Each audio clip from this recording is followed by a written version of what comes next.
All right, folks, here we go. We're going to be settling down. We're going to get this program started.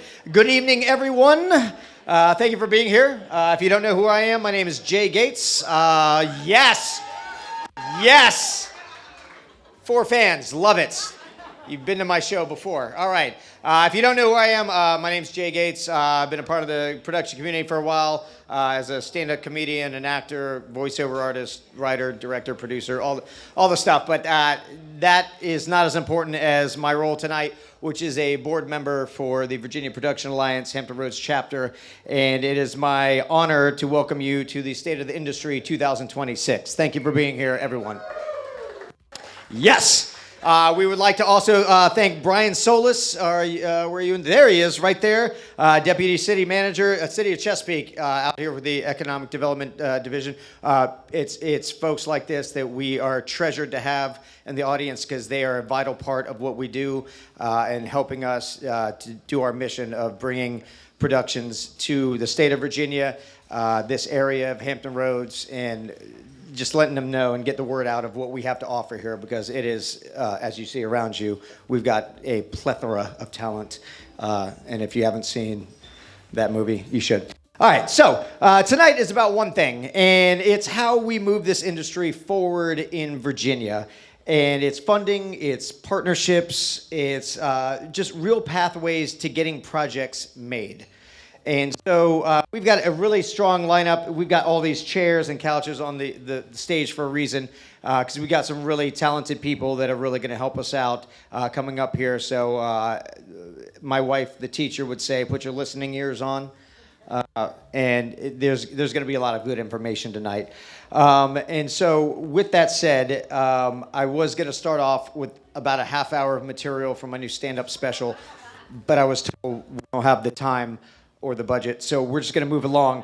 And to kick us off, I'd like to bring up right now the chair of the Hampton Roads District for the Virginia Production Alliance, Mr. Angelo Reyes.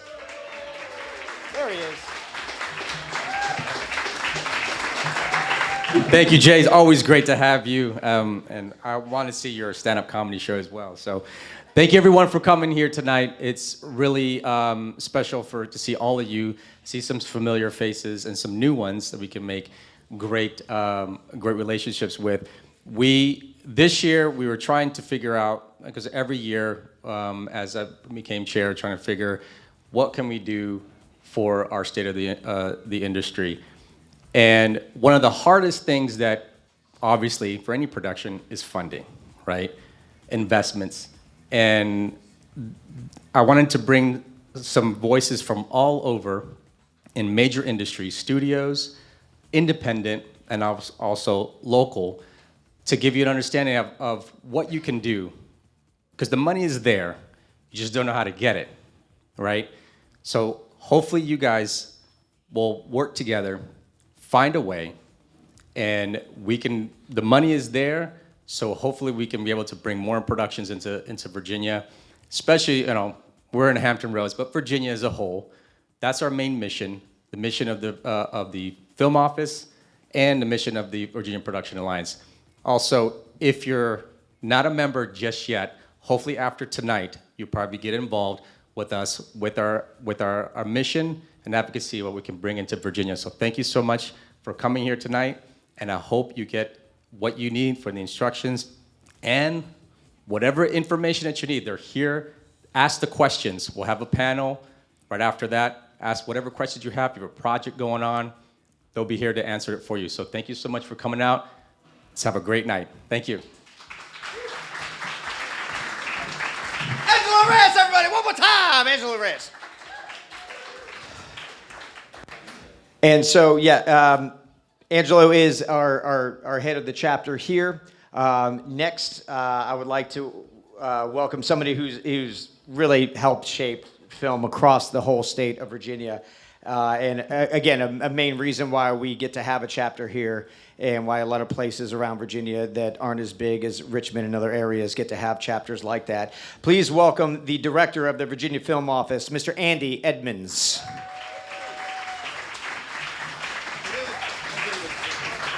Oh my goodness, how am I going to follow 2 actors? Come on. How's everybody doing? I think this is a very important panel this evening because, yeah, we're always looking for money to make it on the front end. At the state, we obviously want to help you in every way we can with providing a little piece of the puzzle at the end of the game and with other resources that we can provide. But really, what's exciting for me is locally grown and produced content. There's a lot of talent in this room right now I'm talking to. We can make our own stuff. We can make it here. We can finance it here. We can distribute it from here. And we can hear some information from these folks tonight to learn more of how to do that. But really, I would rather have 5 small movies than 1 big movie any day. How about that, right? Because a smaller movie allows the crew to work up at a higher level of the food chain and can get more experience, and we can hire more crew and have more projects rather than 1 big monster movie coming, right? And as we know right now, what's happening is most of it's going overseas, right? And I don't know how we compete with that because a lot of it's about healthcare, for example, fringes on work. A UPM, hey Jack, I didn't see you sitting over there. How you doing, man? A UPM in Bulgaria costs you like $1,100 a week, Jeff Frizzell. Here, that same UPM DGA will cost you about 10 grand a week. So no, even if we get a federal tax incentive and add it to our nominal tax credit, it's not enough to compete with that global competitive reality. So we can keep beating our heads against the wall thinking we're going to compete with that until we decide that we're going to have a vertically integrated industry here in Virginia. I think we can create some kind of funding mechanism, as is going to be discussed tonight, whether it's a revenue bond or some pool to put the first money in. The hardest thing to get, as many people know, is that first money. So if you have a project that scores a certain a score based on whether it's a blacklist review or other reviews where the script is great, you got to have a great script, right? And if it scores high and then you have some adults in charge and you're able to attach some talent that has some market value, then you can get the funding. Then it's less of a risky investment. Because as we know, it's a very risky endeavor. But if you can reduce that risk, then there's money in Virginia that wants to be involved in something other than investing in whatever in the stock market. They love this business. They want to be involved in storytelling, documentary films, whatever. They want to be involved in it if we can reduce the risk. And I think there could be, we could gather with some of our high net worth friends any tonight we can maybe tap into and see if we can create a pool of funding to fund movies. It does not take millions of dollars to make a great movie. Right, Jeff Frizzell? You know that. We all know that. So I just want to thank the support that you guys at VPA provide for our industry. Without your advocacy, volunteers putting this together, the whole board of the Hampton Roads chapter and the state chapter, without these volunteers, I mean, it's a lot of time to put into it to support the whole industry. A lot of people showed up at the Capitol this past session.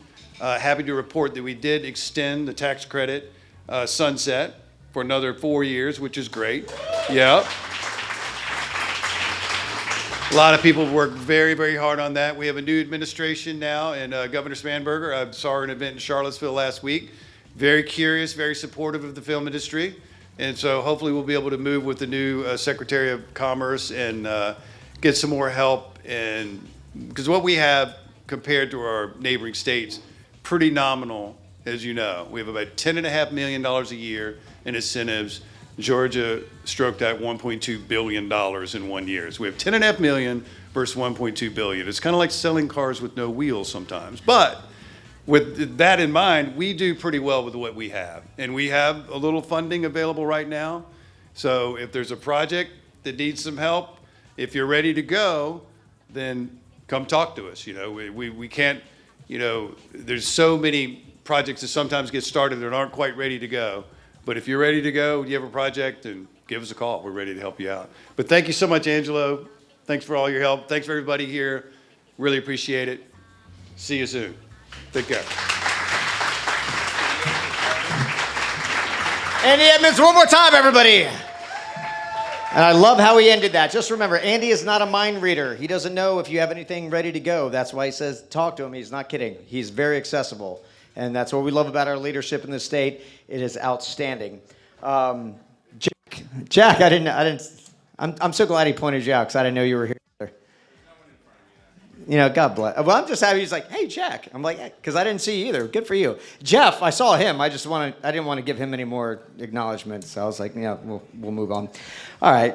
So next, we're going to move on to a series of short presentations. And each one is going to be introduced by members of the Virginia Production Alliance. And the next one coming to the stage is I'd like to invite one of the board members, Trina Davenport, and she's going to introduce our next speaker. So this is really starting the whole series of the evening, so buckle down. This is where it's going to get really, really great. So all the knowledge is coming right now. Trina Davenport, everybody. Hey everybody, I am Trina Davenport. I also would like to see Jay Gates stand up as soon as possible. How's everybody doing tonight? You guys look amazing. Glad you could make it. Our first speaker brings experience from some of the most recognized productions in television, working at the highest levels of visual effects and production across global teams and major studios. From projects like Westworld, Lucifer, and Gotham, he's been directly involved in how large-scale productions are built, managed, and delivered. Today, he'll be sharing insight into how production pipelines scale, how regions like Texas have leveraged post-production to grow their industry, and what it takes for a place like Virginia to compete. Please give a warm Hampton Roads, Virginia welcome to Mark Nazow.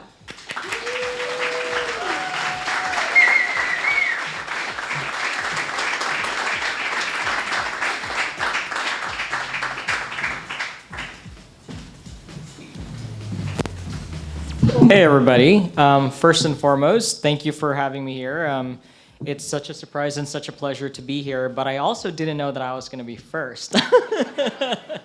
But that's fine. So a little introduction, right? As you can press the slideshow button, start from the beginning. There we go. Then you click on there we are. Yes, so as introduced, like I've been a part of a lot of wonderful projects over my career. In fact, I do a lot of, on top of this, right, I want to relate a little bit because I feel like I was talking to people here and I said, when I talk about just the big stuff, it almost feels unrelatable to a room where an industry may be a lot more independent in so many ways. So I'll start off by saying this is one part of what I do, but as somebody who is infinitely creative, I would say 7 years into my career, I realized that it's great being a part of these fantastic productions, these big productions, but you also realize that you are one cog in this giant wheel. You have one role, and the industry often will remind you that you have one role. It wasn't until the Emmy win that I almost felt like it gave me a permission to be able to do more. And since then, I've been a little bit more involved with the independent circuit as well, getting to do independent projects, but also figuring out how to bring the types of work that I've been able to do on those big productions into a smaller market, which is also why I join a lot of, for all intents and purposes, 72 and 48-hour film challenges, because it humbles you a lot, but it also allows you to create a lot more with a lot less. But going back into this, right, if we can move on to the next bit. When I started in this industry, it was, I would say, for the first 15 years, pretty much all LA. And then as the industry started to shift and change, the last 3 years have been international. So now I actually work with an international group of vendors in visual effects that span anywhere from Los Angeles to San Francisco. And as recently mentioned, I've relocated to Dallas as well. But on top of that, I've had an opportunity to work with Hungary, Stockholm, London, Budapest. So I think what perspective I want to bring in is not necessarily how Virginia can change, but maybe perhaps give a perspective on the everyday conversations that I become a part of when a production decides to give work to a certain region that I happen to have some sort of connection with. Because it's not about what I think, it's about the actual conversations that the studio executives have with me and how I can help guide the conversations and how some of those deals have happened, right? So the most obvious one, if we can move on to the next slide, as shared, rebates certainly bring money into it, but it's the different types of rebates and how those rebates are utilized that really factor in which states get what. And if we move on to the next slide, obviously, it's no secret to anyone that you guys have a much smaller incentive. And by the way, I do apologize. I don't think I saw that. You said it was 10 million right now for Virginia? 10 and a half. 10 and a half. Oh, with tax credit and grant. So in comparison, right, obviously, when you think about competing, it's no longer just competing nationally. It's now really competing internationally. And so the perspective that I have, because obviously, right, like prior to 3 years ago, I was just in California, and it was very easy to put blinders on and say, I am just going to work in this system. But the truth of it is, if we want to be competitive and be able to be a part of the larger production pipelines and be able to compete, be able to have productions that are not just co-funded locally but internationally, I think it's worthwhile to consider that talent and resources do exist for you, not just here, but also everywhere else. And how do those factors consider? Like, okay, let's just say in particular, say you do a film that is shot in Virginia, you did your editing in Virginia, but you have a very modest visual effects budget. You have two options. Try to do it all here in town, but maybe not perhaps have the talent base to be able to do that. Or you have the option of leveraging your international counterparts as well, while maybe perhaps trying to maintain a small segment of the market and train the local people as well. I think both parts are valid, but what we can no longer pretend is that this is becoming very global. And that's something that I actually had to realize. Like, if I didn't consider that, and one of the things that I also wanted to share is that it humbles you when you work international, because you realize talent does not just exist in one region. And everybody is really just trying to survive. So it's not about how one region can take the place of another, because incentives, like everybody else determines, it's a race to the bottom. Everybody is aware of that. Companies just want to chase money. How do you create sustainability?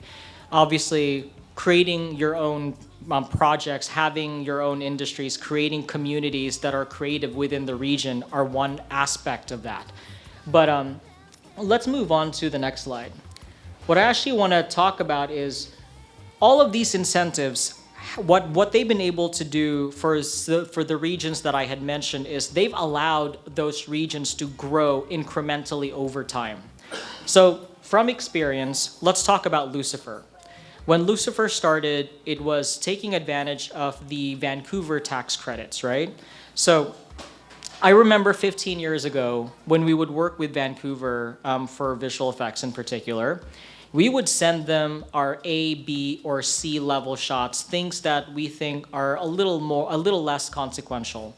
Flash forward to today, because of the incentives, because they've been able to really utilize the rebates to invest into the people. A lot of talent has migrated to the area, and I would almost say at this point in time, very debatable, the talent has now completely shifted from LA to mostly Vancouver. And then flash forward to just a few years ago, obviously The Walking Dead is very synonymous with Georgia, and I heard that there was a part of it that was also done here in Virginia.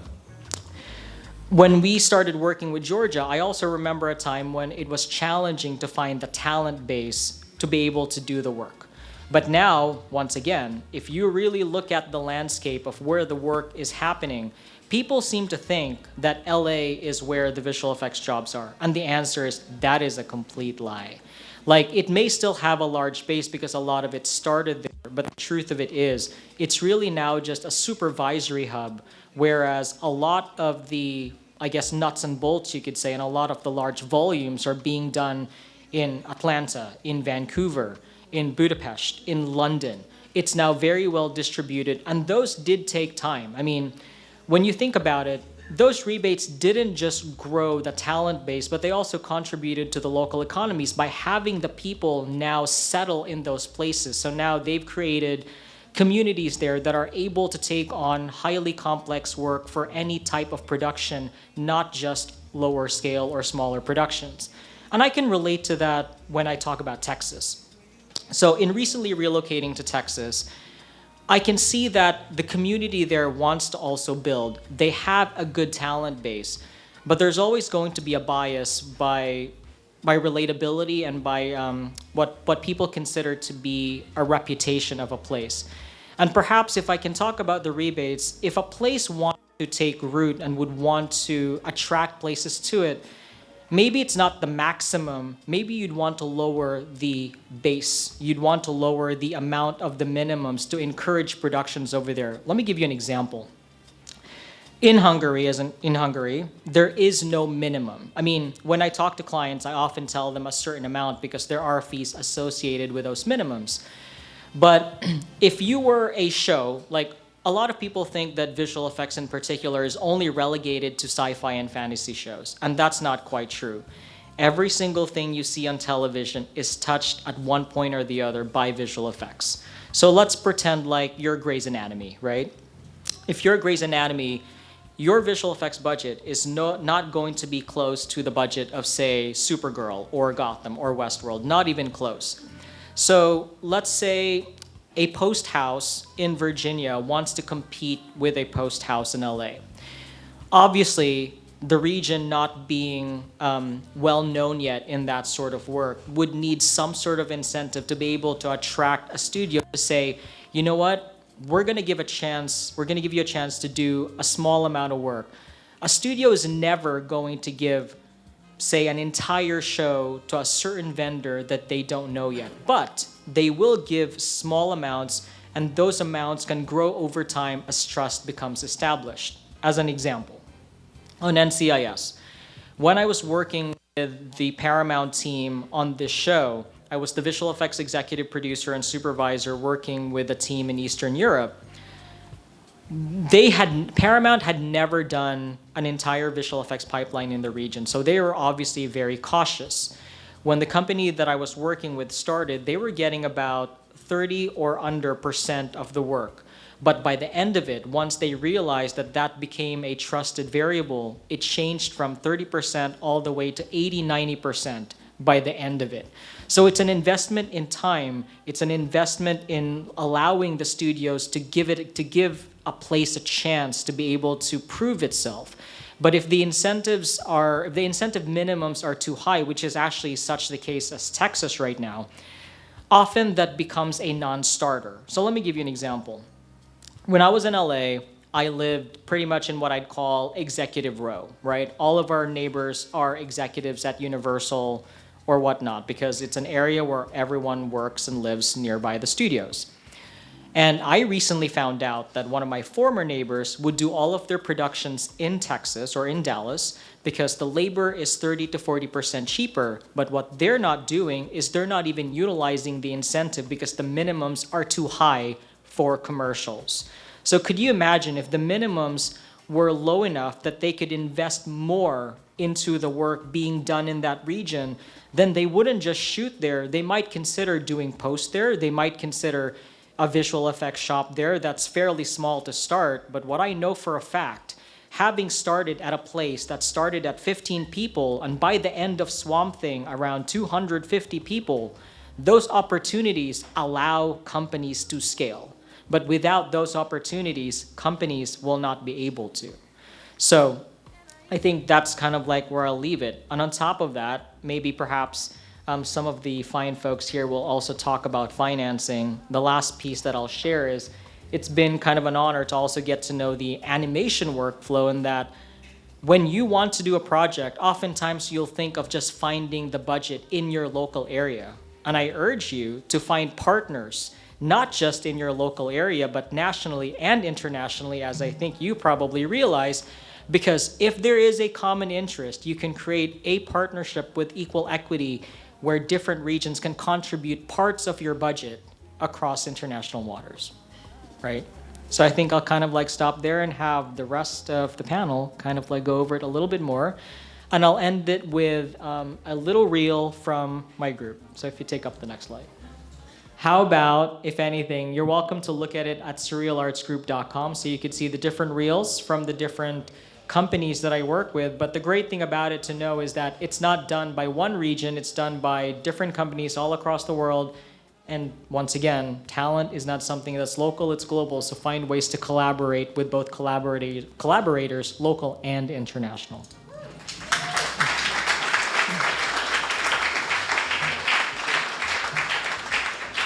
Thank you, Mark. And just FYI, that could be a bulb issue. We don't.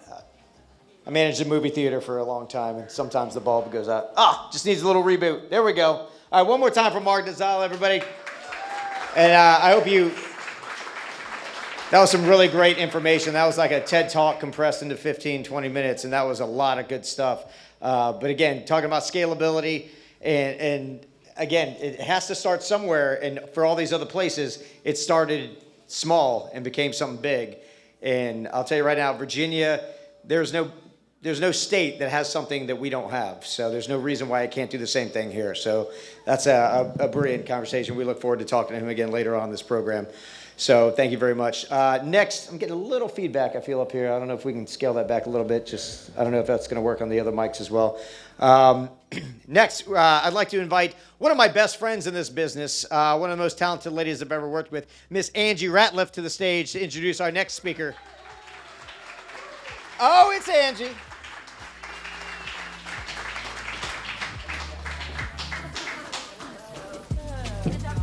And I'm never in front of the camera. I'm behind the camera, so this is really awkward. Thanks, everybody, for coming tonight. I'm going to use my little cheat sheet that Angelo sent me when I was pulling myself together to get over here. I just finished a job today. Anyway, our next speaker brings a perspective, and every creative in this room needs to understand how projects actually get financed and move forward. With experience across filmmaking, business affairs, and production, she has worked with companies that have financed and distributed over 100 films and series. Today, she is breaking down how independent films get funded and structured, the deals, and what investors are actually looking for when they are deciding where to put their money. So please give a warm welcome to Gracie Santos.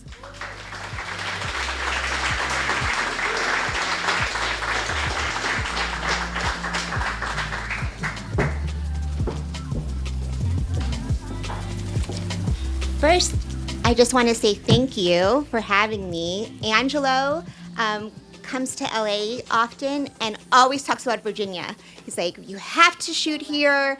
And I was like, yes, we'll figure out a way to shoot here. And I'm so glad I'm here because the energy here is amazing. And talking to a lot of you are so experienced. You know, we've filmed in Mississippi, Alabama.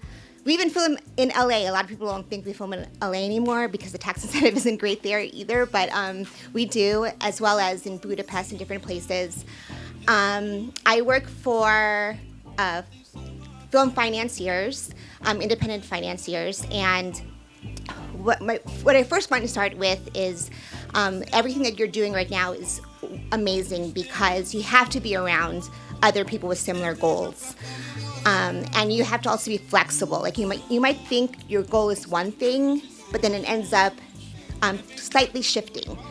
For example, when I first moved to LA in 2011, I had already passed the bar in Florida, and I was like, I'm going to be a film producer, and I didn't have anybody in my family that was in entertainment. And I went to the UCLA Producers Program, and then I would intern 2 days a week with Joel Silver at Warner Brothers, and then 2 days a week for independent distribution company. And when you're at Warner Brothers, like they were like, okay, you have to take notes. You know, Susan Downey and Robert Downey Jr. is coming. Don't look at them. Don't do anything. You know, so it's just like take notes. But then in the independent distribution company, they were like giving me all these deals to work on and things like that. And then they hired me right away. And you need to get a paid job to actually survive in Los Angeles. So I was like, man, I really wanted to do the studio route. But then now I think back, I'm like, wow, God was really, protecting me because like the independent distribution route, you so many more avenues. So I learned kind of backwards. So I learned all of the problems that happen with distribution, so that now that we're in producing and financing, I make sure I always think about the end goal. Like, what audience is this going to be shown to, you know? Like, I know there's like, I love my writer friends. They come up with the most brilliant ideas, and I'm like, but who's gonna watch it? You know, like, I feel like definitely write the script you wanna write because you need to get your creative juices flowing and, you know, things like that. But also try to write a couple of things that you know that there's going to be a buyer for it. You know, there's the big studios that you can probably write for. There's the mini majors, there's the major streamers, there's smaller streamers. You could also nowadays do direct distribution. I mean, that is possible. Like, just like if you can put up your own film on Amazon. You can also contact AMC and Regal. They also have independent outlets for theatrical that way. But you just always think about distribution when you're writing your script. And if you're a producer, the first thing I want to talk about is rights. So the writer is the one with the rights for the script. And you can talk to them forever about your plans and trying to get cast. But if you don't control those rights, you don't have any power for that production. You can either control the rights through an option purchase agreement, which protects you as the producer more, or you can also have like a shopping agreement or producer attachment agreement. Now, I personally don't do producer attachment agreements anymore because they're very loose. Like, it just pretty much says I can go shop it around. But as a producer, it is so much work that you're doing for free, you know, that you are making those calls, that you're, you know, for talents agents, that you're giving notes to the script, you're doing everything. And then when you get to the, like right there, you finally get a deal, and then all of a sudden the writer says, I don't like that deal. I think I deserve $500,000. And you're like, what? You know, you need to sign this deal. You know, $100,000 is great for this script. It's like, you know, the great audience for it. And like after like your 2 years of work, it can just blow up, you know, because you don't have the power, you don't have the rights. So that's just one thing I would encourage producers to do first before even talking about financing. So there's different ways to put together like a finance plan. One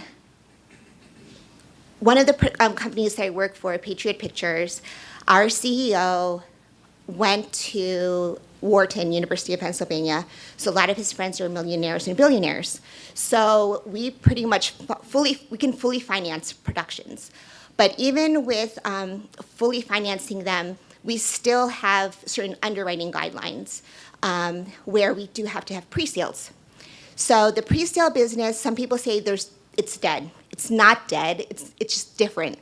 So like in 2013, I was closing tons of pre-sale deals from all over the world. And it was, so like let's say your budget was $1 million. I mean, and you can get maybe like 500,000 from the United States, 200,000 from Germany, you know, and it just keeps adding up to, you know, surpass your budget. So your investors are so happy. Nowadays, it is less, and a lot of companies are a little bit more weary.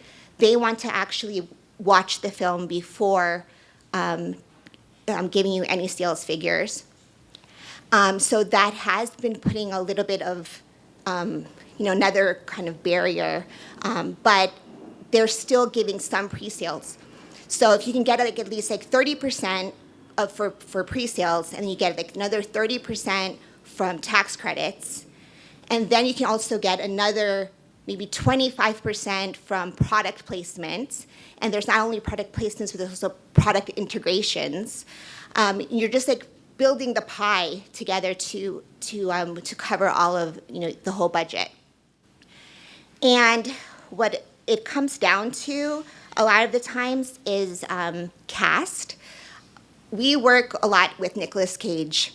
And when I was working for the distribution company, I remember we would always get Nicolas Cage movies, and we were always scared, like, what if the audiences don't, stop liking him, and then we're like stuck with all these Nicolas Cage movies. And that was like back in like 2013, and now he's still going strong, like the audiences love him. Like if we get Nicolas Cage, we just know we're gonna be able to sell that movie.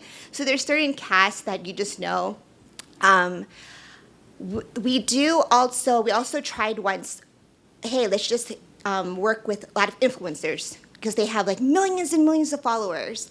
So some of the companies, we did like maybe 5 influencer movies in a row. And unfortunately, we found out that their posts don't actually equate to conversions to ticket sales and things. But what does work is when we have a mix. So we have an A-list talent, actually now we need like 2, and actors, and influencer actors. And when we had that combination, that worked really well. Like for instance, we just did How the Gringos Stole Christmas. I'm starring George Lopez. And he didn't even promote at all, but his face is on the posters. And it's a Christmas movie. So we're like #1 on iTunes, all these kind of things. And then the rest of the people around him were influencers who like really pushed it. And then we also had a huge ad spend as well. So all that together, like it was amazing about how much money that movie made. Another example that you can also look at prestige types films. Those are a little bit trickier. But I was surprised, like when we do prestige films, we sometimes do it just for the recognition, and we don't necessarily think about, making a huge amount of money on that. So you just wanted to diversify the portfolio. And we worked on this movie, Passing, when I was at Game Changer Films, and I was like, we'll just make a little bit of our money back. It's fine. The budget, this is all public knowledge. I'm not telling any secrets, but so the budget was only $6 million, and then Netflix purchased it for $16 million. And our investors were like, "Wow, it's amazing," especially when Passing didn't have. We had Tessa Thompson. She's amazing, and it was a first time director, and that was just a wonderful time. And so I guess what I'm trying to say is that there's so many different types of ways to put things together. And unfortunately, you should really try to get a notable name in it. It's because that's what triggers a lot of the different sales as well as products for it. And let me think. I think that's what I just wanted to talk about first. Yeah, that's it. Cool. Thanks. Hey, Santos, everybody! Thank you, Grace. I'm not gonna lie, she started talking about Nicolas Cage. I was like looking around the room, seeing who's gonna. Nicolas Cage is a wonder, isn't he? Nicolas Cage is a lot like pizza. When he's hot, he's very good. When he's cold, still pretty good. Nick Cage, I don't know how you do it, bro. All right, thank you, Grace. We're going to see her again. Again, everyone who's coming up speaking, we're going to have them all on the panel later. So I think we're actually down to our last speaker before we get to the panel. And I'd like to invite Kelvin Seeley up, one of our VPA board members, to introduce our final guest of the evening.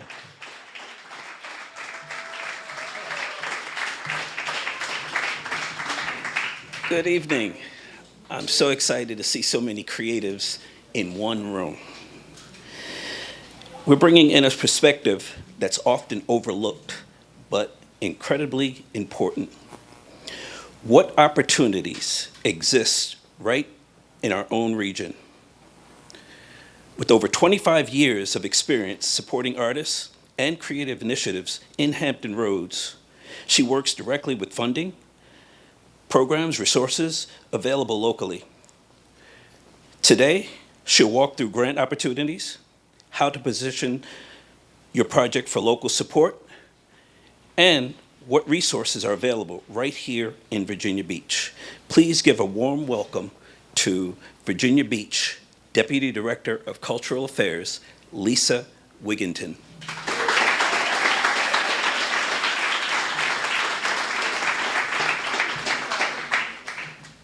Thank you so much for having me today. This is really exciting. Very, very excited. So I'm not from LA, New York. I'm from here. Grew up right down the street, went to Kellam High School. I am going to tell you today a little bit about the individual artist grant offered by the City of Virginia Beach. About 2 years ago, City Council made the landmark decision to direct funds directly to the arts from the amusement taxes. It netted about $1.6 million directly to the arts. And so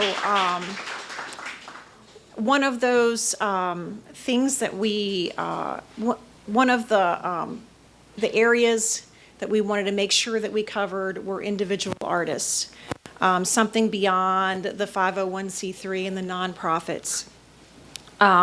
So the individual artist grant was born out of that. We've done 2 cycles of it so far. We're getting ready to do the 3rd one starting in August. It is $4,800 and up to $4,800. The grant opens in August and it will be due in October. You can find it on the Virginia Beach Gov /arts grants website. It is designed to support artists creating original work. It is for professional growth. And we also want it to contribute to Virginia Beach's cultural vibrancy. You must be a Virginia Beach resident for the past 2 years. You must be at least 18 years of age. You must be creating a new work for this, and it must be created and presented. You must have created and presented professional work for the past 3 years to be recognized for this. Projects that include Virginia Beach are preferable. So like if you're filming a film, we would want it to be filmed in Virginia Beach or at least have some Virginia Beach element to it. You are judged by the grant on artistic quality, professional growth, project viability, that means do you actually think it's going to happen, career impact, and community impact. And I am here to help you with this grant. I do lots of workshops. I see several people in here who've attended workshops, who've come to visit me to talk about the grants. I will hold your hand all the way through it, I promise. These are, the panelists come from all over the city. They don't really have to have an expertise in anything, but they have a very strict rubric that they go by, and then everybody is ranked in order and funded appropriately from that. And I have some flyers that I've put out. If you guys are interested, I also have my card, and I'm here to answer any questions that you have. That's it.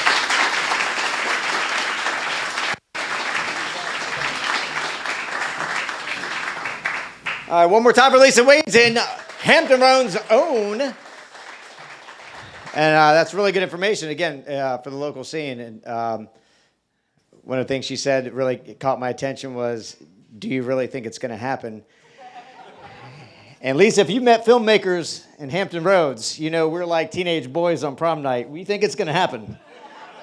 Whether or not that's going to happen, we're willing to take a shot. So That's a good thing. Now, I mentioned her as the last speaker. I meant we've actually got one more speaker. She was a local speaker. So as far as our out-of-town series that is going to be in the panel in a second, we've got one more to go, and this is actually one of my favorite ones. So we're going to have one of our board members, Brian Thompson, come up to introduce our final speaker before we begin our panel. So, Mr. Thompson, come on, baby, where you at?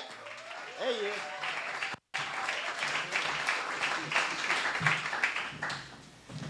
Wow. You know, it's an honor to be on this board for so many reasons. I think one of the things that we don't really talk about a lot is the fact that the Virginia Production Alliance is also here to provide inspiration. Because that's one of the hardest things to continue to have when you are a filmmaker or you are in the film industry, cast or crew. And so I'm grateful to all of the other board members, and particularly grateful tonight to Angelo for leading us and putting this all together. So let's give him a round of applause.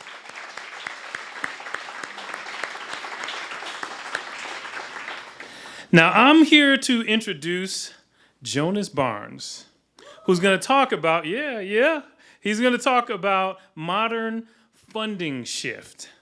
So as the industry continues to evolve, funding is no longer coming from just one place. And understanding where new opportunities exist is critical. Our next speaker and speaker focuses on brand content and strategy partnerships, helping bridge the gap between creative storytelling and commercial viability. Today, he'll be sharing how branded content actually works. I can't wait to hear this. How creators can align their projects with brands, and where new monetization opportunities are emerging in today's market. So please give an enormous round of applause and a Virginia welcome to Jonas Barnes.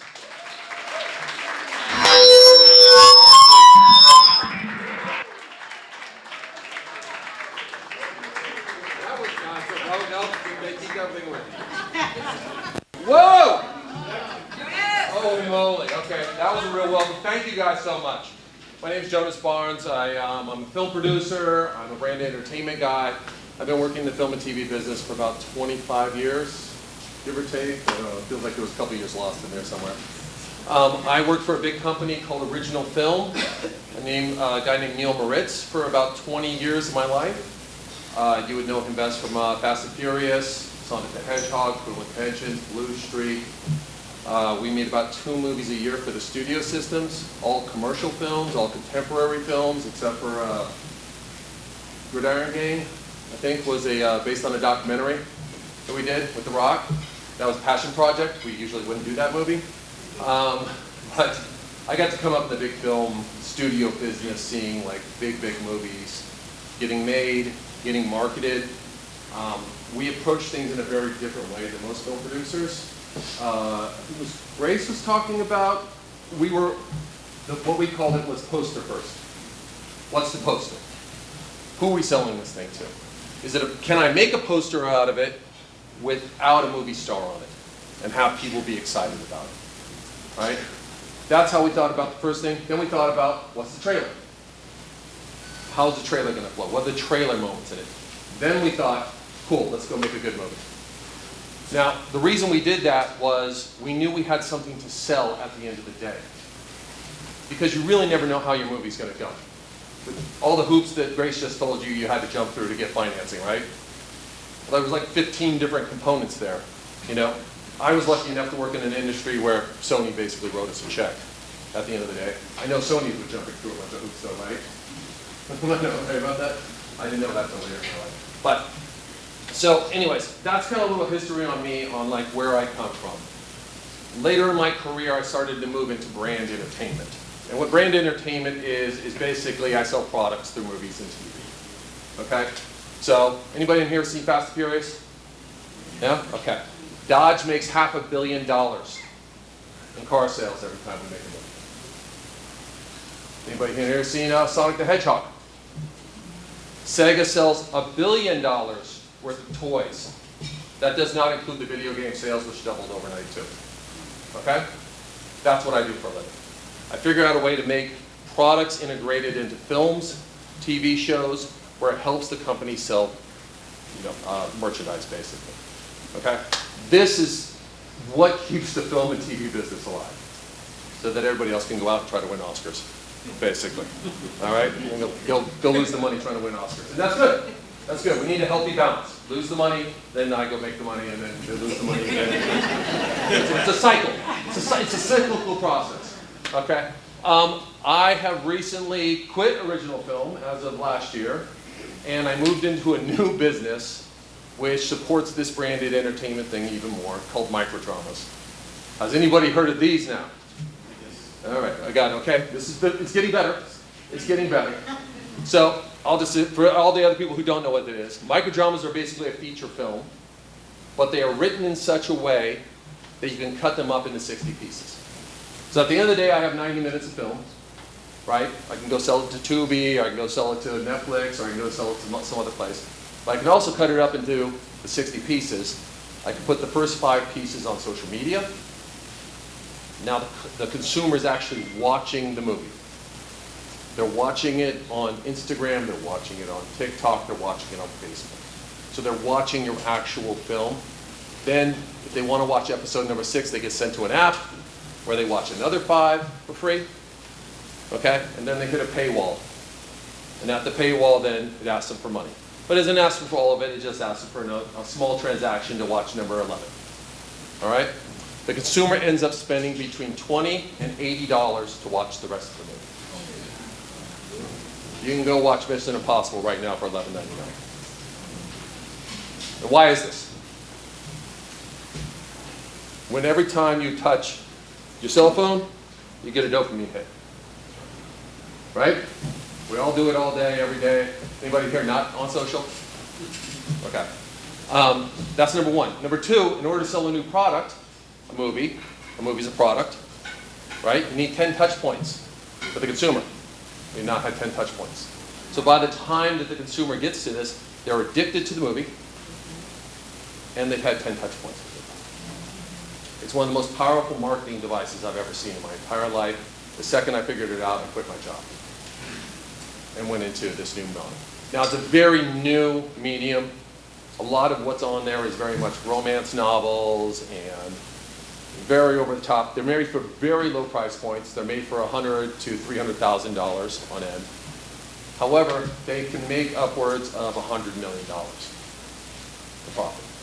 Now, how this all goes back to brands now is, now if I put a brand in those first 5 pieces, right, brand is getting those touch points, as well as the movie. I can help sell products through that way.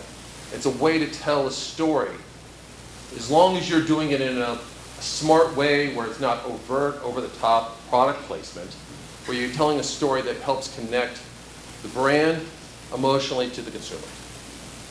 All right? Now, what's great about this is, we're talking about film incentives up here.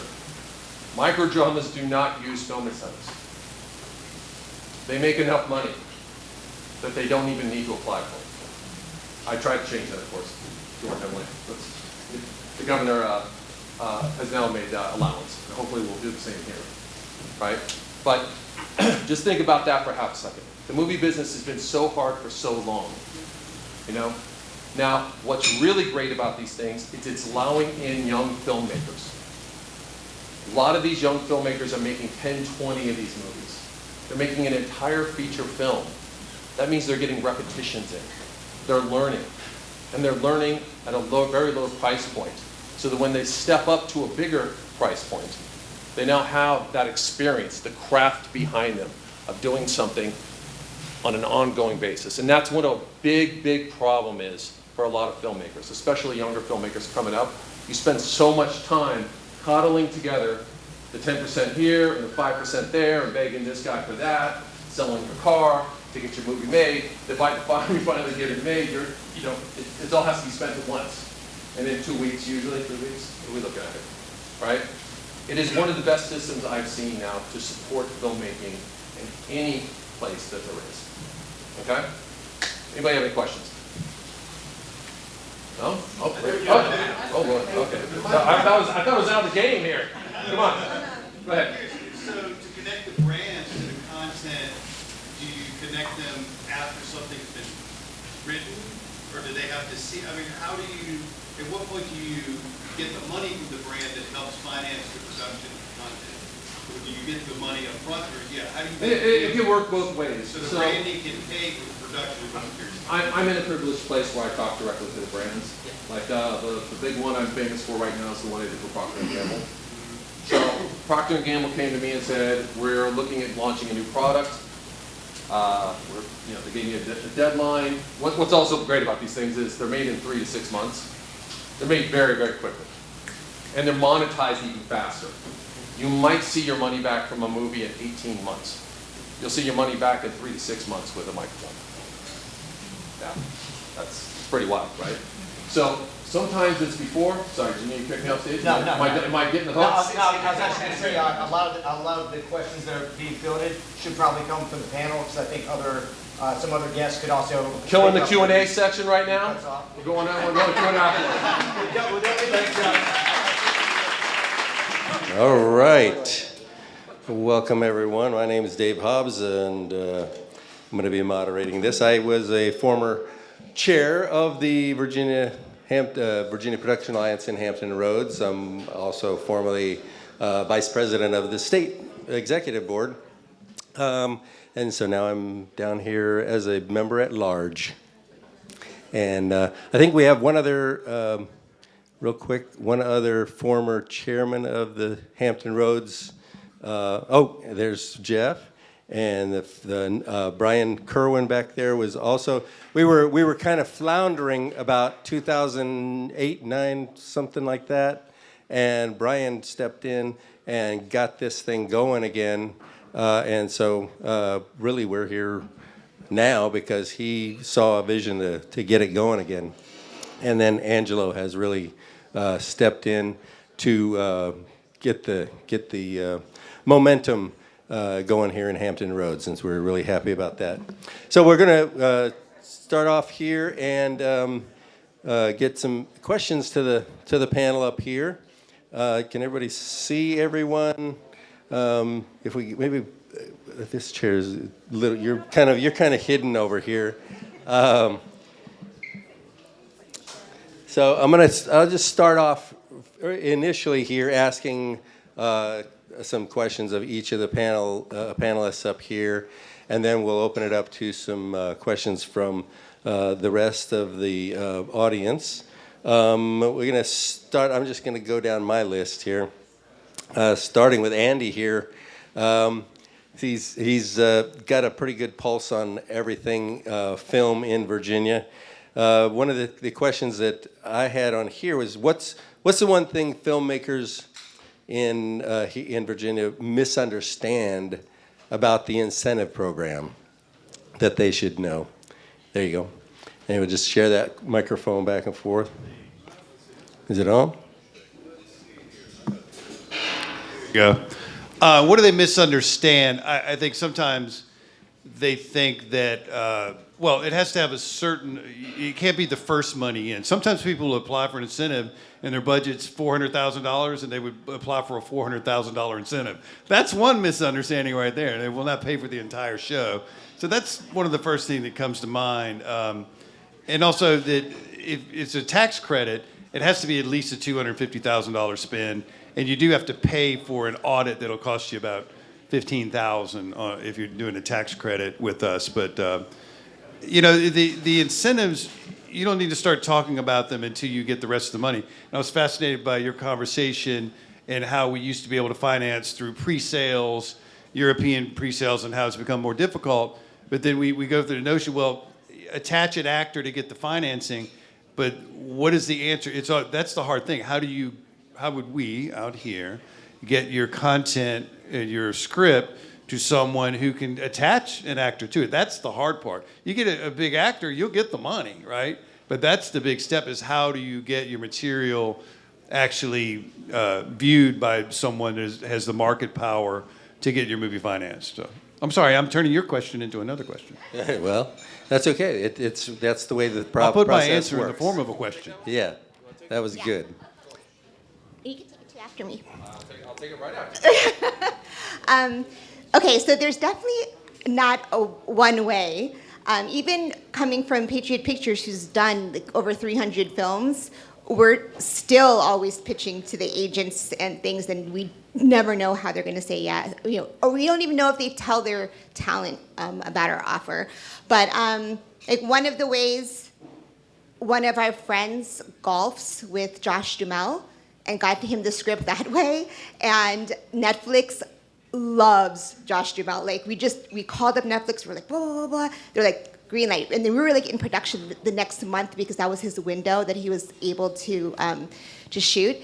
But other ways too, we have some filmmakers who went through the Sundance Lab or other types of labs, and you will be surprised how generous actors are. They want to help up and coming filmmakers. So we've been able to like pitch that way. And then other times, if it's just an action film, it's like about the money, just we have this, we have that. I also, before I was with Patriot, one of the ways that we did was we contacted a producer who is really well known and asked them to be attach their name, because otherwise nobody would take our calls, So we needed to have some kind of name attached with us. I don't know if you want. So if you want Nick Cage, you have to call Mike Nylon. Yeah. That's the direct to Mike. And I would offer him a producing fee on top of whatever his fee is he's going to get from Nick. Yeah, and he put their company logo on every Saturday. Yeah. I mean, there's a couple, but usually it's a producer that has made a movie with the actor before that I would try to go after first. Those direct relationships, agents are a pain in the ass. I'm saying that in a nice way. I don't know what they're there to do. I don't have an agent anymore. I fired UTA last year. Did you read about that? No, but I have go ahead. UTA told me I'd never get a microdrama made with a big brand. So I said, okay. Showed him. Here we go. It's the actor game is a tough game though, right? It's like, it's always been a tough game to get, it's called a trigger actor, by the way. There's a bunch of different actors in the world. Nick Cage is a trigger actor. It means that the financing will definitely flow with him at a certain level. They have a number. I don't know what the number on Nick this week is. What, 2 million? Pretty. It's like $2 million. So that means that's how much the valuation of Nick Cage on the open market is. So you take Nick Cage's $2 million worth of value. You probably have to pay him $1 million of that. Right. Okay, and then you have now $1 million to go make your movie. Then you tap in your 20% film incentive on top of that, right? And then Sam Jackson's $4 million. Sam Jackson and probably Sam get you $6 million. Right. Yeah, you would think it would. Yeah, well, and then you have what is called gap financing, but that's based on foreign pre-sales numbers. But that's where Grace's real strength comes in, I'm assuming, right? Yeah, foreign pre-sales number. So it's a tough process, but it is doable, and you just have to have a lot of will, which I don't have much of anymore. So. Can I answer a quick question, Doug? Yep. Because I am fascinated by what you do, okay? Because right now, we are in major disruption, as we all know, right? And disruption equals opportunity, we all know. And this model right here is one that is so accessible for anyone. I mean, with my phone, I can make something that looks flippin' amazing, right? As long as you get good audio. I'm wondering if we could create a unique partnership that no other state has done, because you're directly into the pipeline, to give you access to some of the award-winning screenplays we have at the Virginia Film Festival. In fact, we started Vince Gilligan's career right here in Virginia, okay? We have a very good screenwriting competition. It's all about the materials, right? It's all about the material, and if we could create some kind of partnership where we have you screen or review some of this content to see if one that could be serialized into 60 episodes, and then through your contacts and through the state, we could do an experiment, okay, to do a couple of these shows, right? And you attach your branding partners. In fact, we have brands right here in Virginia that might want to be a branded partner, right? So we could, Canon or Amazon or Capital One, good one, right? Villains carrying a Capital One card with them or something? I have a Capital One card in my See? pocket. Yeah. There you go. So we could do some kind of test pilot on content that's other than this serialized soap opera stuff that, no offense, that I've seen in this lane, but it reaches a certain demographic that consumes this 6-minute content at work. It's a lot of content that people think they can get away with watching at work without getting caught, right? It's 6-minute little episodes. And but I think we could try something really unique, partner with you, let's make one of these things, and we'll introduce you to some of the Virginia corporations, and you just promise to seriously review some of the content. What do you think? We're closing the deal tonight, folks. Come on.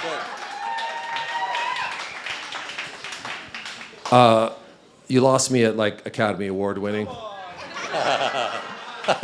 Like, I don't know if you missed the first part of the speech. I was up there. It's a beginning of a new business model that really is stemmed out of China and has grown here. We're the #1 growth sales for microdramas on face of the earth. I'm already having requests to stop calling them microdramas and calling them microseries or calling them just verticals or whatever. That really the type of content is not what's important in a vertical series. The system which I laid out, how the consumer gets from zero to purchase, is what's valuable, And look, for example, I'm not a big A24 guy.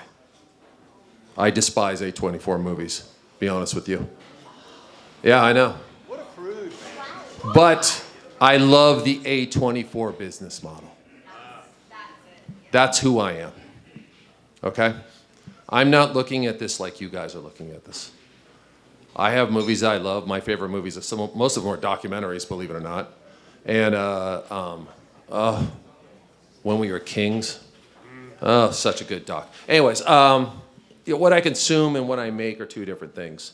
Because I'm looking at things through a business perspective and not, it was trying to get me again. Said it was giving me the hook. Here, I'm going to hand it off to Mark. What is the trick that gets them from 1 to 10?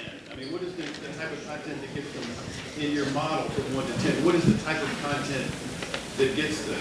You want to answer this? You got it. No, actually, you know what? I'm going to pivot the question back to you. So, for one thing, right? Let's talk about micro dramas because a couple of my friends are also very much involved. And so, what makes your platform different from something like V-Glue that also has its own audience? What kind of audience are you looking to curate with your platform?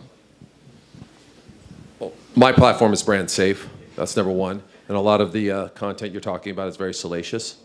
And brands feel uncomfortable being around it or near it or looking at it and don't want to be associated with it anyway.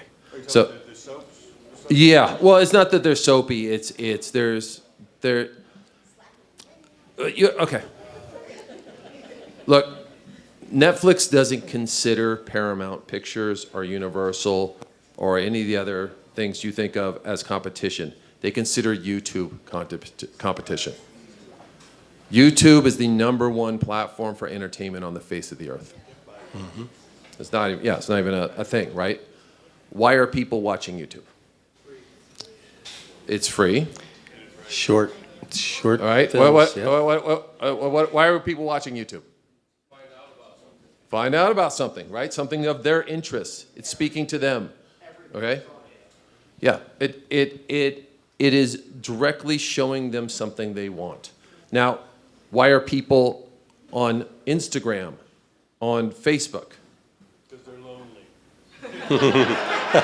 Because it's something to do. It's entertainment, right?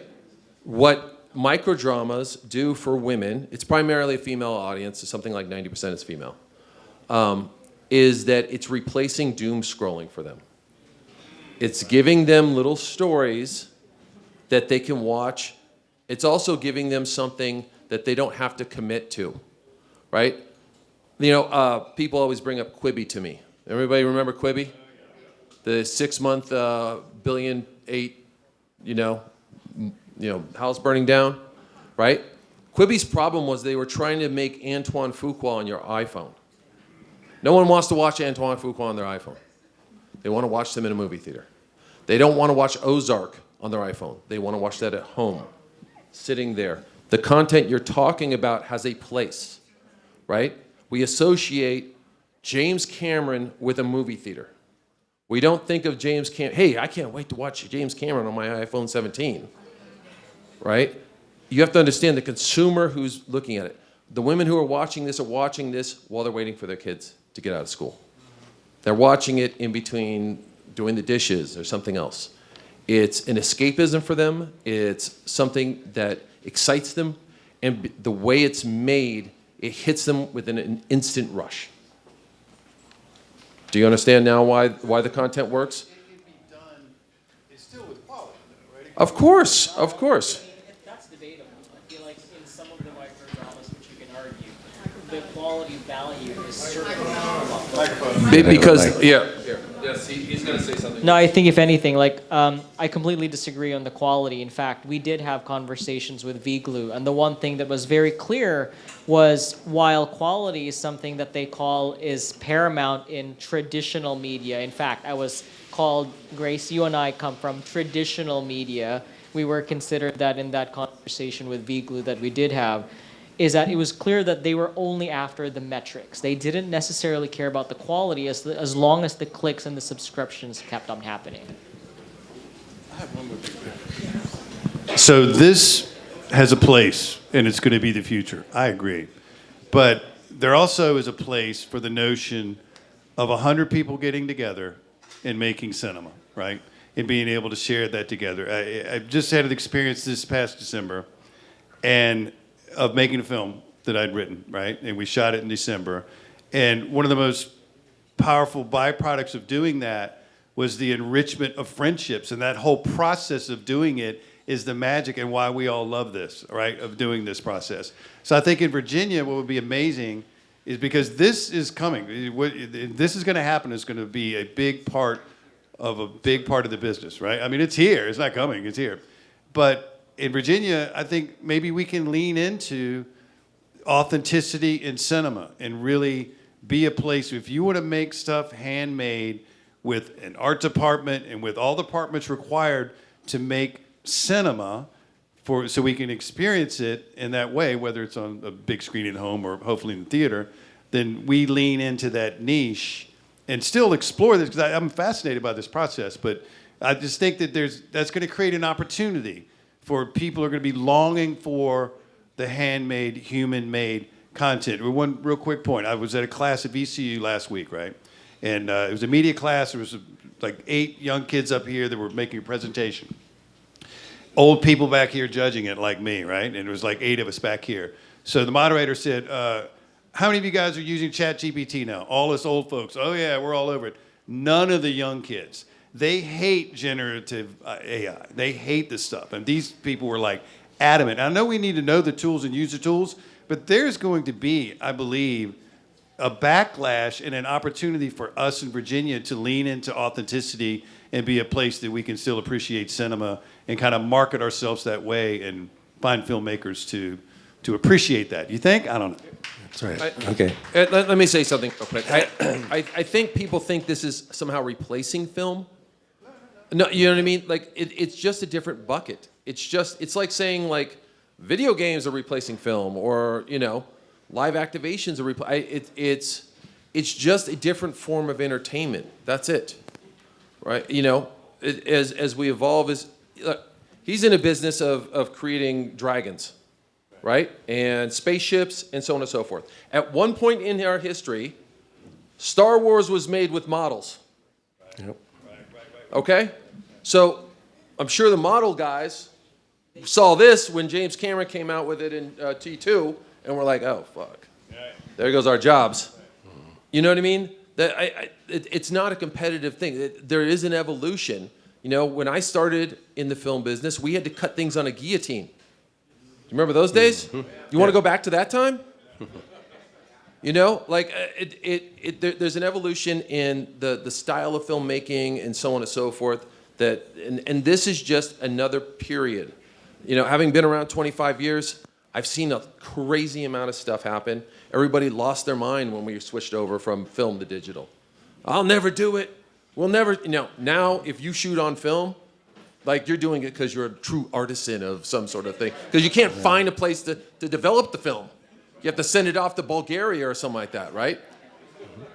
But it's fascinating, and I think we could keep talking about this for a long time. But I'm going to pivot, and we're going to bring it back a little bit more local to Lisa down here. As there's some people out there who are probably looking at applying for some of these grants, and a question that came to mind for me was what's the biggest mistake that you see people making when they're applying for these grants? Not being specific about what they're asking for and not having the correct budget. And so when you're saying not being specific, what elements would they be? So you need to be very specific and thoughtful about what you're putting on paper and have it translate to the panelists as to what they're reading. I think that people sometimes get all up in their heads about the artistic statement and not really so much about the project. This seems kind of elementary, but a balanced budget is always helpful when I'm looking at them. Sometimes don't get that. Got to know where that money's going and what it's going to be used for. You know, Exactly. and income. Mm-hmm. Talking about the budget, so Patriot Pictures has two sides, the production side as well as just Union Patriot Capital, which is the finance side. And we get a lot of our package projects from different agencies, but we really love to be able to find new filmmakers and producers. So we do accept packages from others, and I don't understand how people send us budgets that don't make sense. Like, you have this opportunity to to send us something, and they were like giving themselves a producer fee that's like so high, you know, and everything else just wasn't making sense. So I think you really should, get a really responsible, line producer to advise you before putting that together. So kind of bringing it back, right? Obviously, right, there's a lot of people here in the room that are independent filmmakers. As I shared on the panel, while the high-end visual effects happens to be the day job, what I do on my quote-unquote free time tend to be in the independent filmmaking space, and obviously that aligns more closer with the budgets that Lisa would hopefully grant to a lot of people. And when I think of stories, I think of what's possible within the many locations that you do have here in Virginia alone. And I was just explaining to Angelo, this is my first time here in Virginia, and I'm seeing already, I'm like, okay, well, if I was trying to create a story and not every single story takes place in the exact same area, I could see Virginia and specific places, if you know how to approach it in post, taking place in anything from LA to an alien planet. Right? If you factor in budgeting for smart production techniques, whether that's visual effects or a little bit of visual effects and even AI, if you really want to go to it, you can stretch that budget further, but you have to have an understanding of how and where you can cut those lines and where you can create ways to extend. Let's talk about the environments, for instance, right? One of the things I've done in the visual effects field is something called digital environments. So if you want to take place, why don't I take a question from the audience? Say you're filming in Virginia Beach. Let's start with you because you're very interactive. Tell me a place that's nearby here that you would hope to change into an environment. Let's say, what story would you have? Give me an example. Just something random. Like, I'll give you one. So let's pretend you're redoing a scene from Planet of the Apes, right? And it's that Statue of Liberty by the beach. You're saying like, no, we can't do that in Virginia. We don't have that model. We can't do it. Actually, you can if you approach it smartly. And it's not just the physical producers, but you might also want to consider people with experience in the digital space so you can smartly account for how much it would take to create those elements within the locations that you do have. So that budget doesn't just have to come from physical production, it has to be the entire pipeline of your production. Good. He's trying to say talk to the CGI guys first. Which, no, it's a smart thing. Is one thing I learned early on, because you guys end up solving a lot of problems as opposed to like doing work ahead of time and like fixing. Also, it's like you don't want to fix it in post because by the time you're fixing it in post, it already costs twice as much as opposed to having planning to have done it right the first time, and it actually doesn't cost as much because then you've prepared for how to shoot it and worked around it. Mark made a great point because anything you want to film can be filmed here in Virginia. We have everything that anybody needs. Indeed. To America film in any miniature. environment, any landscape, we've got it here. What's that? Jeff? Back to Lisa, you said you have this amount of money and it's come to you, and is that, like, when you apply for that, can I get it all, or do you... How much of that money can we get? So the grants are $4,800 each, and you ask for up to that amount. I do not usually split them. It depends on a number of things, but I try not to split them because it's hard. You don't want to do that. Yeah. So, go ahead. If it's in this thing. Yeah. If there are fields where you don't know exactly how much it'll cost, how specific do you look for the specs? Not very specific at all. Just average, just an idea. I mean, as close as you can get, obviously. And then at the end, after you've been awarded and you turn in your final grant, your final report afterwards, then that's when you specifically say how you spent it. And we're very liberal on, it's okay if oh, I got this for a cheaper price or whatever. I don't care about that. That's fine. And so, I guess the big question here is if somebody's never applied for a grant before, what's the first thing they should do? Where should they start? So that you should go to our website and you should read over all of the materials that are there, and you should book a time with me. It's right there on the website. Yep, and she'll help you out. There's plenty of books and stuff out there that you can read, but why go right to the source? Go right to the source and somebody who's doing it and can help you get where you want to be. Mark, I'm going to go to you next. Actually, I have two questions. What's that?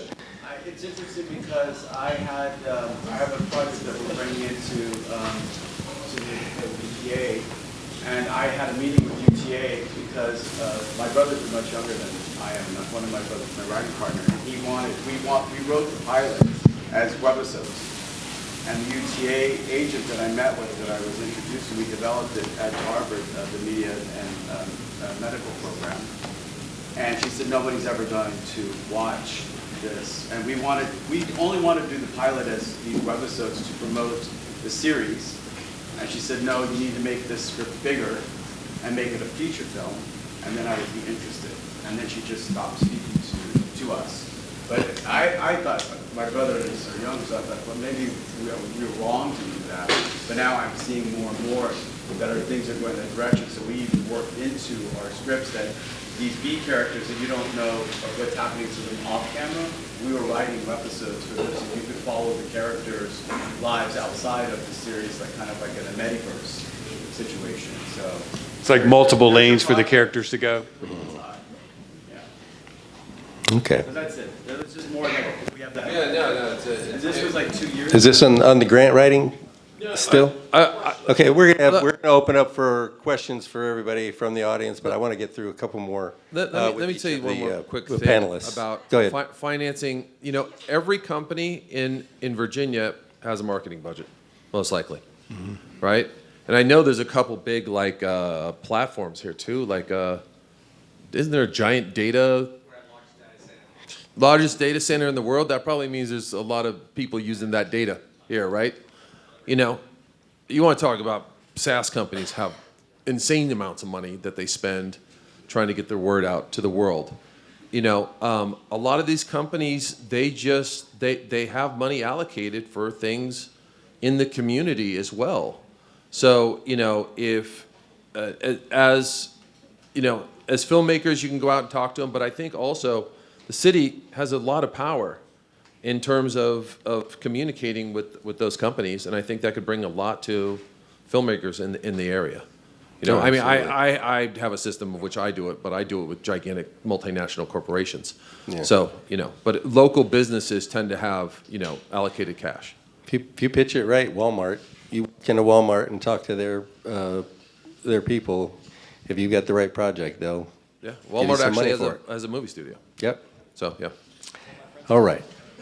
Mark, how should creators how should creators here start thinking differently if they want to attract real capital? Define real capital. Well, that's the big money that's going to... Well, see, that's a little bit harder, right? Because I think when you say real capital, you're kind of talking about the studio system, whereas I think right now what I'm realizing from so many things is that the focus here in this room right now, if I'm not mistaken, is really how to kind of like raise the talent pool and also create content within the region. But if you're talking more about studios, and once again, that is a very much in the traditional space.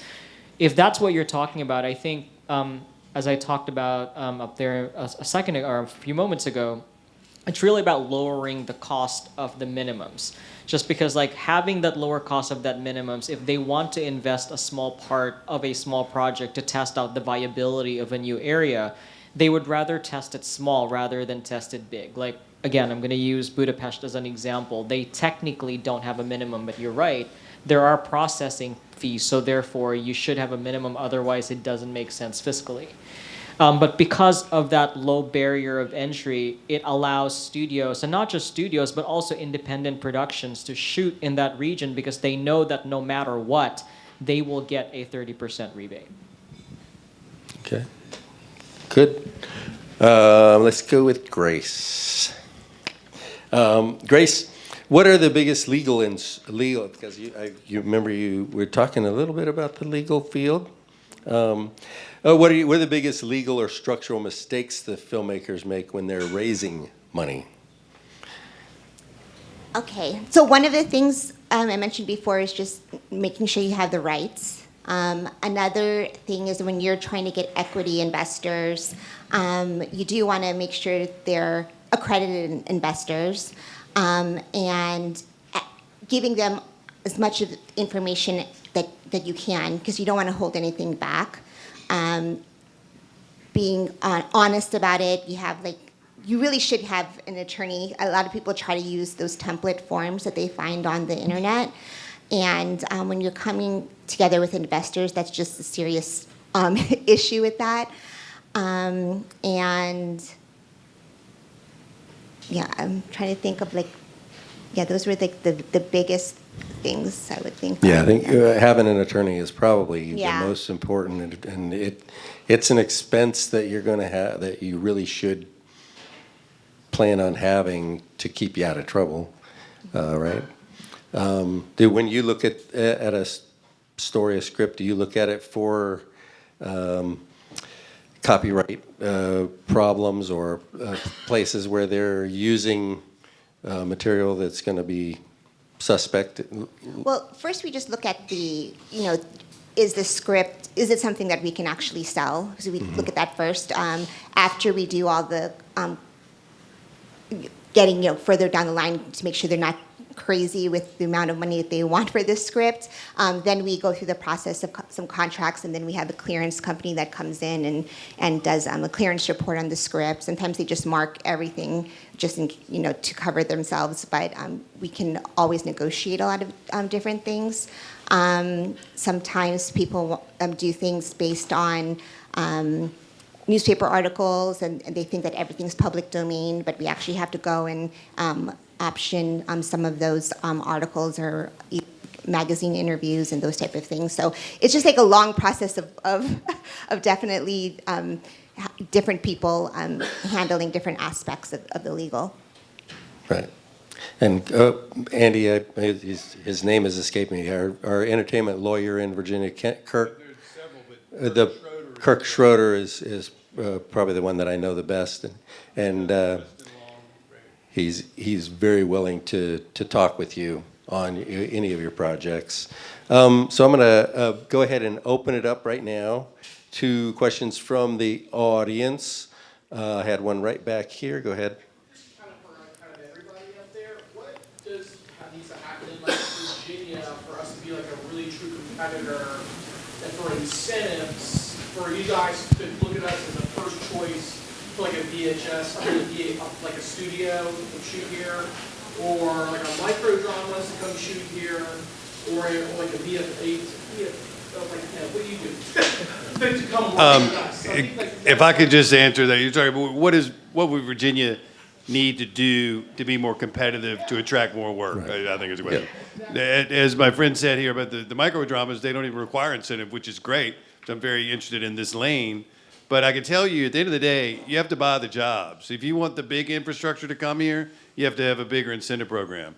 $10 million will induce about $100 million worth of economic impact. It's not enough money to convince someone to come spend $1 billion to build 6 sound stages or 12 sound stages or 30 sound stages. It's just not going to happen. 10 million will not move the needle. 10 million will buy, 40, 50 million dollars worth of spending in Virginia. So you have to buy the jobs. The question is, at what cost? All these other countries and states that are spending the money, in Georgia, the $1 billion they spent to buy the business, it only returns about 18 cents on the dollar in actual tax revenue to their coffers, right? It creates economic impact, but the actual dollars they have to build roads and schools and everything, in their own studies, it only returns 18 cents on the dollar. So film incentives are not rainbows and puppy dogs, okay? It really is a money cost to a state. And we're basically subsidizing the production of movies around the world, and our 25% equity should be equity partners in these. It should at least have top line credit, but we don't, okay? We create the jobs, and we create some workflow, and we fill up hotels and all that great stuff. But as far as the revenue for a state, it only returns about 18 cents on the dollar. That's just a fact. So you have to convince a state, or in Virginia, we'd have to convince policymakers to agree that they're willing to invest in this category, regardless of if it's costing us money. It does cost money, okay? Even the downline tax revenue from payroll taxes, from sales taxes, from everything else, it has a cost. You have to decide. It creates a creative class. It creates a way to keep people from moving to another state. It creates a way to keep people from going on unemployment. And all those things should be factored in, right, in this industry. But it's not all, film incentives are not that great of a deal for a government. They really aren't. So that's the conundrum, okay, that we face up on the Hill every year. Sorry. And we're competing with a lot of other programs and other things that. Yeah, and other programs. I mean, data centers are a huge incentive thing right now. Sorry. But is that a larger choice? I can answer your question. How to do it. The problem is everybody's looking at this as the old model, right? In this era, you are in control, and what you need to do is learn how to build it yourself here, where you're not reliant upon a film incentive tax. Okay? Georgia, I live in Georgia. I live in Atlanta, Georgia, and I live next to a movie studio called Trillis Studios. Yeah. Right? It's backed by Dan Cathy. He's a billionaire for Chick-fil-A. Okay? It's 80% empty right now. Superman shooting there. It's a big movie. Right? And a movie called Hal, which is, by the way, financed by Halliburton, is shooting there right now. It's about Halliburton saving the world, by the way. $70 million movie. So, but the bottom line is that still the most stuff shoots in Los Angeles, with the crappy film incentive and so on and so forth. Why is that? It's because they live there. They've built it there, right? They have film schools there. So it's a longer play, unfortunately, but if you want to build it here, you need to invest in building up the community here. The best film incentive in the entire world is where this guy is from, right here. You can't tell it because he masked his accent, but he's from Australia. 100% just outed you, boss. Think of Australia as a country, Margot Robbie, a bunch of big actors, right, of 22 million people. Put that in perspective, Los Angeles has 26 million people. Okay? Think about how many movie stars, big-time directors, big-time writers come out of Australia. It's because they incentivize the local community over Hollywood. It's that simple. If you're an actor who lives there, incentive. If you're a writer who lives there, incentive. If you're a director who lives there, incentive. Now, guess what? If you're a writer, director, all of a sudden, I think it's something like 65% of your movie is paid for by the state. But you had to live there. You can't be from Los Angeles. Los Angeles, you get the same half-ass incentive everybody else gets. That's how it's done. I kind of want to share a little bit of something, right? So I recently relocated to Texas. I no longer am in Los Angeles. And they're doing something interesting. And maybe this is an interesting share to see if this could be a consideration. What they're doing right now is, it's twofold. The talent development program is clearly something that needs to happen. So one of the things that I found out more recently as I started to get to know the talent base in the city is they created a talent program that is in partnership with the Film Commission, where they're churning out talent every 10 months, training them from start to finish, and it's a community that's building. So that's one. The second part is their incentive, which is a cash grant, has a residency requirement that shifts over time.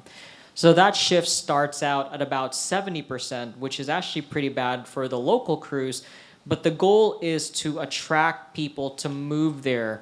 But by the time the 10-year ends for Texas's incentive, that shift switches to 70% Texas residents. So they're hoping that there's going to be enough talent that moves to the area, settles in the area, takes root there, and by the time those 10 years are up, the incentive residency requirements are now at 70 versus the 30 where it started, thereby flipping the ratio. Can I point out, though, that the way they're able to create this talent mine is because they have $1 billion over 10 years, though, to incentivize the work for those people to be able to go to work, But that still has yet to be proven. This just got approved. Yeah, right. But they've got $1 billion to work with to try to give those people work. I was just going to give an example. We filmed in Mississippi. I was working on an A24 film. Sorry, A24. And and it's a rebate in Mississippi, 35%. I love the commissioners there and everything. But it was a crazy shoot.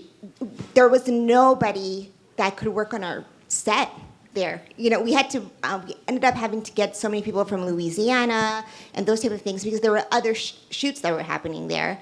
And then I was like, okay. So then when I went to Patriot Pictures and we worked in a production with Lionsgate and they were saying Mississippi, I was like, no, because it was so hard. And they're like, no, it's fine. It's just probably the time that you were working there. There were just a lot of productions. Same thing that happened. We had to get talent from outside of the state. So I think it's just, what you were saying, just like having a great workforce within the state as well is also another consideration because we do film a lot in California, even though that tax incentive, I just went through the audit with them and, fighting with them about certain post-production, like visual effects, things that they weren't. I know, but it was, anyway, but we do film there because a lot of the actors, like when when the agents tell us, sometimes they'll say, yes, he's available in October only if it's in LA. Like they'll say that, because they want to stay near their families. So we have to balance, is the 25% enough if we have this certain actor? And it's a lot of times it's yes, because that actor is somebody that will trigger, distribution, so. Somebody mentioned development of talent over here. But in Virginia, I'm going to toot Andy's horn a little bit. He and the film office have done a really great job of bringing episodics to Virginia to help train the crew, get the people trained up so that when the films come here, when people want to shoot here, the talent is here that is experienced and ready to go. And so I think that's one of the great things that you've done since you've been in the office. We appreciate that a lot. All right.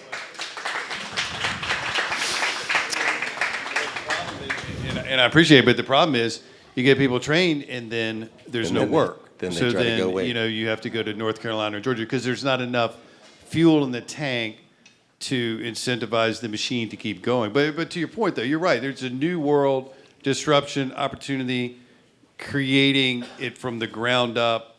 We're going to have to figure out how to do it because things are going to change. The new tools will empower the singular artist just sitting and doing prompt. You'll be able to create anything you want to create, any world that you could never afford to do. So the question is, will the consumer tolerate that, right? And will they? If they don't care, then that's going to be a thing where you, as a singular storyteller, will have the tools right at your fingertips. And it won't be 100 people. I talked to a guy a couple of years ago. I was in the rabbit hole in AI. I said, I think you'll be able to make a movie with 4 people pretty soon. He said, no, 1, right? And that's what's happening, and it's getting better, and it's crazy scary. But, that's just, it's not going to change. It's not going to stop. Let's go ahead and get right over here at the table. Yep.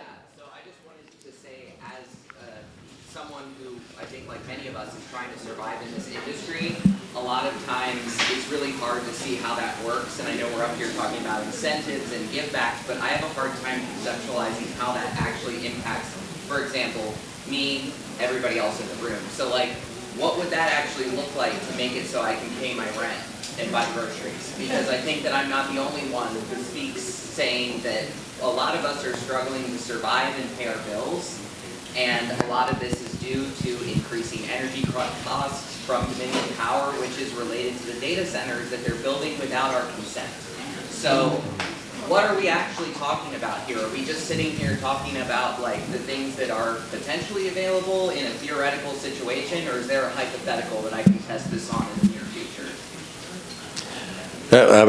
That's what we're going to have to figure out how to do here. That's what keeps coming up here, is that we can't rely on somebody else. We need to figure out how to do this in Virginia and bring these films, make these films here ourselves. This is not just every filmmaker all over the world is starving pretty much. Everybody. Half of LA is working on microdramas right now, but they put a different name on the movie because they don't want to be associated with it because of the content you're talking about. Well, they also think big Hollywood is going to come roaring back. They think Paramount's going to go back to making 80 movies a year or whatever, and they make 8 now, right? I think everybody has a vision of the old world where DVD and VHS saved everything, so on and so forth. What I was trying to offer you was a different path. Yeah. A path that's making an incredible amount of money for people, and they're able to it's feed not their the kids. only path. It's not the only one. So. No. What I'm saying is I'm hearing a lot of stuff that is theoretical, and your idea sounds great. I was a psychology major, that's why I never had money. I hear what you're saying, but how is that actually going to help us in the near future? Because as someone who's been working in this field for not very long, genuinely, and I know many people who have been working longer, people are asking me for work, nobody is getting enough work to survive. So when is this help coming? It's going to be, well, that's going to be, time is going to tell, really, and we have to keep pushing for it. I'm going to go to Mel. And this may be more of a hypothetical or theoretical question, but is there a fundamental infrastructure or a body of talent that would be foundational for building up to a critical mass where we don't need incentives, and we can have that Hollywood level of, the government doesn't really care whether we make films or not, but the infrastructure is here. I remember Dino De Laurentiis tried to do that in North Carolina, just drop a studio out of the sky and put all the out-of-work carpenters into business. But is there some foundational profession that can be leveraged? I just gave it to you. Darman, hold on. I'm gonna stand up for this because it's driving me nuts. Darman, do you know anybody in here know who Darman is? Okay, Darman just bought another soundstage in Burbank. There's no film incentive. I mean, there is a little one. I guess you have to fight for it, right? 20%. So why is he buying a soundstage in Burbank? Mr. Beast. And building out infrastructure. I mean, he builds out sets. Set. Like, there's so many sets that you can't possibly comprehend it. It's fields of sets. Filmmakers are making tons of movies. It's because that's what's making the money right now, right? Like, I understand wanting to make A24 movies. I get it, right? But if it doesn't keep your kids fed, stop doing it. Move into a different business model, right? Where there is models making money right now.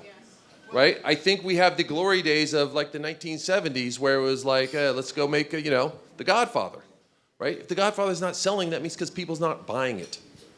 That's it. So, all right, sorry.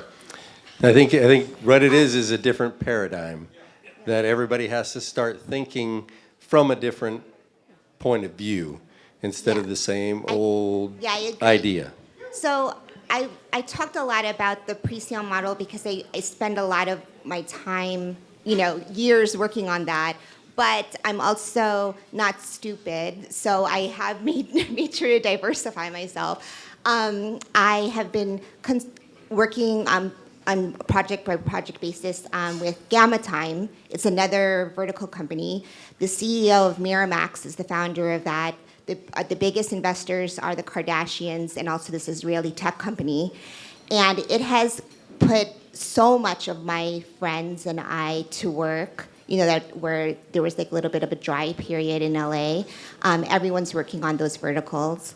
And then also, when I did say that influencers don't necessarily translate to ticket sales in the theaters, there's the other ways to make money with influencers.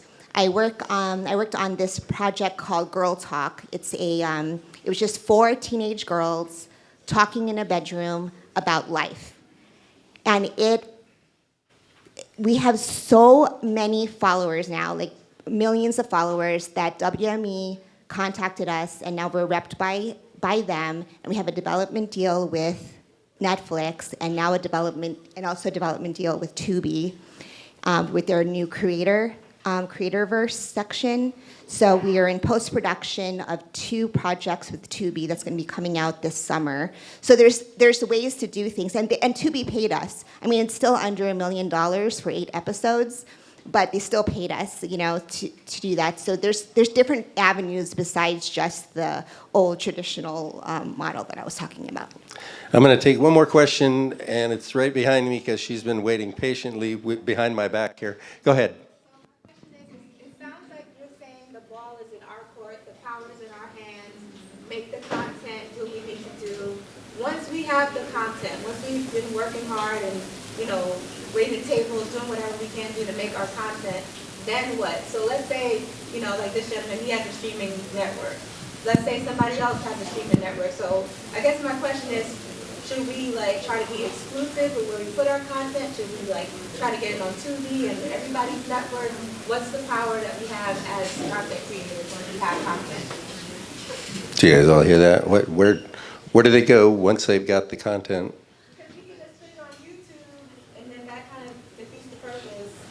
So, like with Girl Talk, we did put it on YouTube first, just to build ourselves, because it was just like 3 influencers and 1 unknown teen, and that caused a lot of hype for those influencers to now start getting paid by brands. So pretty much our brand deals that we have through that channel helps pay for that show, and then it also opened the door to 2 more shows that Tubi is paid us for. So I think there's different ways, because Tubi used to only give about $1 million for narratives, but now they're giving up to like $3 million. So I mean, there's different ways to pitch, but I think if you don't have don't discount YouTube just because that's a way to kind of launch your career. Anyone else? The answer to that one? Mark? We're running close to time, so go ahead, Mark. No, I think if I just want to end this with something kinder, something calmer, I think what everyone's trying to say at this stage, and by the way, all of us, and I think you can kind of like hear from everyone here, this industry is not for the faint of heart, and that's just something that everyone has to acknowledge in the room, right? It's not as cut and dry as working in the medical field. It's not as cut and dry as working in time-tested, like things that are just essentials. This is still, after all, entertainment.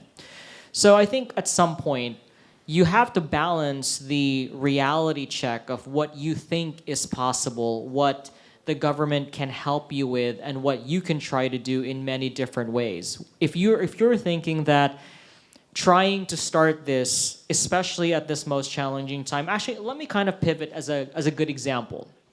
So this gentleman right here, Mark, say hi. He was my intern from the Television Academy 2 years ago. And up until now, he's had challenges in finding work. And I said to him, it's not your talent. Your talent has never been the issue. It's the opportunities right now are rapidly changing that the industry is having a hard time trying to figure out how to feed that. And I told him, like, if you had joined the company that I was with 2 years prior to this, your career would have been launched because there was so much content. Content has really shrunk as far as the number of content being made. But at the same time, as he was sharing, it's changing, and brand recognition, matching it with brands and finding alternative ways for monetization is really what you should be looking at. Diversifying how you monetize your content, looking at other avenues, seeing where you can create those partnerships, and looking at us here is honestly not the only way forward. You have to also look outside in many different avenues. I wish that it was a straightforward approach and that everybody here on this panel had all of the answers. And the truth of it is, our entire industry is currently changing at such a rapid rate that it is very hard to quantify where it will land in the next 5 to 10 years. This is. Thank you, Mark. This has been a great panel, and I'm going to say that I really think that this is something that could actually be expanded into an entire day or maybe 2 days with a panel like this and workshops to help people work through this kind of stuff. So I'm going to end the panel discussion here. I'm going to let Jay come up and close us out. Thank you, Dave. Big round of applause for our panel, everybody. All right, that was a lot of great stuff. And just FYI, again, this is why we do what we do here at the VPA, to bring in talent like this, to be resources for you. And again, this is not a night that's over quite yet. I know there was a lot of questions that didn't get answered, but guess what? You're going to have a moment to be able to talk to other people as we end this up. And again, if you don't take a moment to make sure you understand who each one of these people are, follow them if they have social media. They've got a lot of good stuff to say. And again, if you're here tonight, Lisa is local, okay? This is a unicorn right here.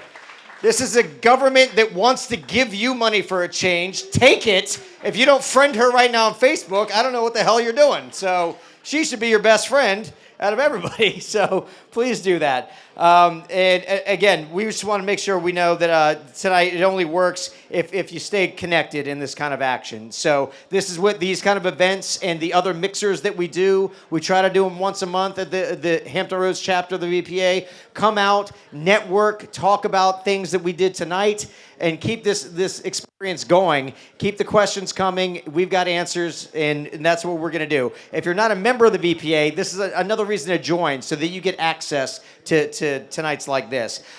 Real quick, just a special shout out. If you had any, if you put any food in your mouth tonight, it is because Chef Leah crushed it. So big round of applause for Chef Leah. For the food. And by the way, she can also provide food for your next production. So make sure you keep her in mind. The space is where we enjoyed our place tonight. And once again, from me and the other members of the VPA here, thank you so much. My name's Jay Gates. Good night. YFM got the lens on go.